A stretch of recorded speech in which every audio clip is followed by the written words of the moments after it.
Aujourd'hui, on va aller poser de la bleue. C'est de la 18-27 avec du crochet de 9 inox. Dans ma dernière vidéo, j'ai montré le litonnage. Donc là, je vais te montrer comment on va couvrir de l'ardoise. Donc on commence toujours par le larmier. Ici, c'est un larmier pointé, donc il n'y aura pas de crochet au départ.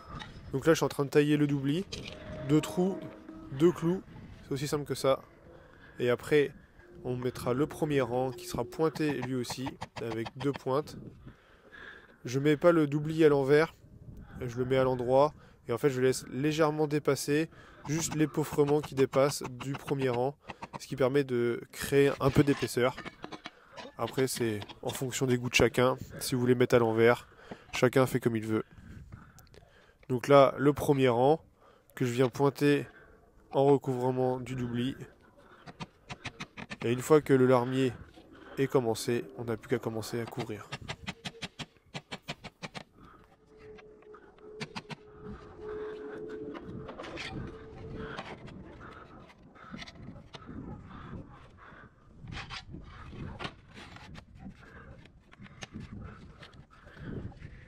Je me suis bien raccordé, comme je le disais dans la précédente vidéo, à droite.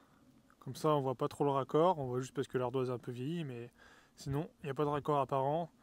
Et au fêtage, j'ai bien réussi à rattraper leurs bêtises. Là, on voit, ils ont fait un tout petit rang. Là, j'ai réussi à récupérer le rang, ce qui fait que je finis qu'un rang en entier. Ce qu'il faut bien comprendre sur une couverture, c'est qu'il y a 2 points très importants à maîtriser. Que ce soit une couverture en ardoise ou en tuile du pays, le premier, ça va être le litonnage. Si le pureau, donc le recouvrement, est foiré, toute la couverture peut être à refaire. Si le pureau est trop juste, par exemple, et la capillarité va faire que toute la couverture va fuir. Donc c'est 0.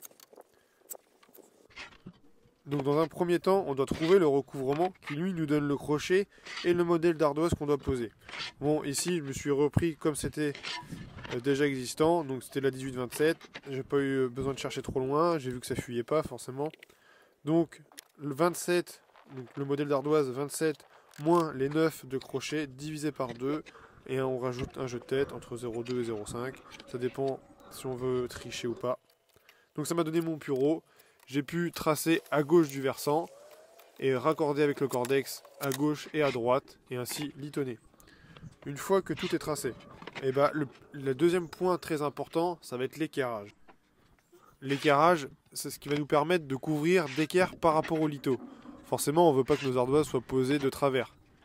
Donc pour ça, on réalise la formule de Pythagore, 3, 4, 5, qu'on trace sur le toit.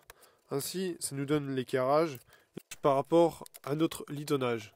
Donc une fois qu'on a tracé notre trait carré, notre équerrage, et on n'a plus qu'à rapporter la pige par rapport à celle-ci. Ce qui va nous permettre de savoir où on doit couvrir, suivre les traits comme vous voyez sur la vidéo.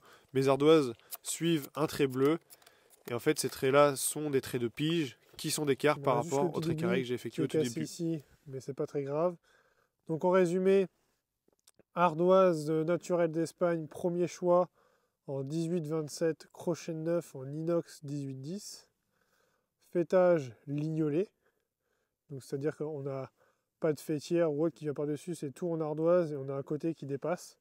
On va les passer de l'autre côté après pour voir le rendu final de l'autre côté. Une rive débordante avec 6 de débord et un égout débordant aussi, il n'y a pas de gouttière. Et on s'est repris sur la partie déjà existante.